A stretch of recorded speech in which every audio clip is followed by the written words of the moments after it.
পুরীতে এসে আমরা পুরীর চিড়িয়াখানায় বেড়াতে গেলাম। তো এই হচ্ছে ডাইনোসর। তো ডাইনোসরের পেট দিয়ে, ওটা হচ্ছে গেট, পেট দিয়ে ভেতরে ঢুকতে হয়। তো ভেতরে টোটোর ব্যবস্থা আছে। টোটোয় উঠতে হবে, আবার ঘুরতে হবে, বিশাল এরিয়া।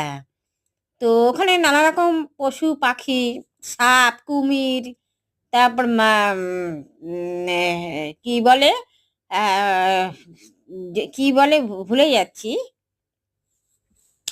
বন মানুষ, নানা রকম। তো এ টোটোতে উঠছি আবার নামছি আবার দেখছি, টোটোতে উঠছি নামছি আবার দেখছি। তো স্নেকগুলো দেখলাম, এরা নিজেদের মতো গুটিয়ে বসে আছে। সাপগুলো একেবারে নিস্তেজ হয়ে গিয়েছে তো সেরকম ওই কাচের ভেতরে রাখা, তো ওইভাবেই দেখলাম স্নেকগুলোকে। তা টাইগার, অনেক বন মানুষ দেখেছি, নানা রকম।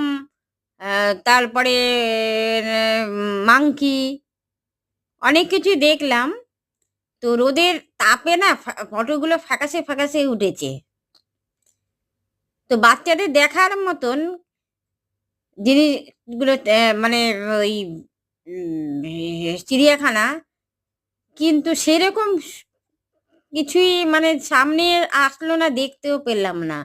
মাংকিগুলো কি নানা রকম, কি সুন্দর সুন্দর লাগছে, ওগুলোকে বেশ ভালো লাগছে, গাছের মধ্যে ওপরে উপর লাফাচ্ছে। সামনে আসে না তো ভালো করে দেখাও যায় না। কুমির, ওরে বাবা, কি বিশাল বিশাল কুমির দেখেছি। সব এক যে বড় বয়স হয়ে গেছে, নিস্তেজ হয়ে পড়ে আছে। তো ওই যে বড় একটা কুমির। তারপরে টাইগার, দুটো টাইগার দেখলাম।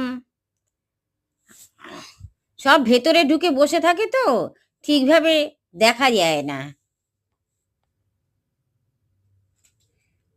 একটা কত বিশাল বড় একটা এলিফ্যান্ট, এলিফ্যান্টটা খুব ভালো লাগছিল, ওটাই দেখছিলাম।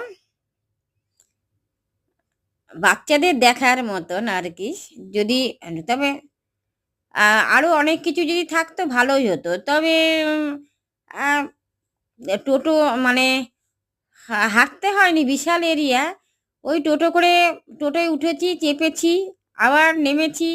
টোটোয় চেপে দেখতে পাইনি, টোটোয় উঠে কিছুটা এগোচ্ছি, আবার নেমে দেখছি, আবার টোটোয় উঠছি। যা দেখলাম বেশ ভালোই দেখলাম। সবচেয়ে ভালো লাগলো এই হাতিটাকে, দারুণ লাগলো হাতি দেখলে। আবার ডাকলামও আমি, সুর নাড়ালো।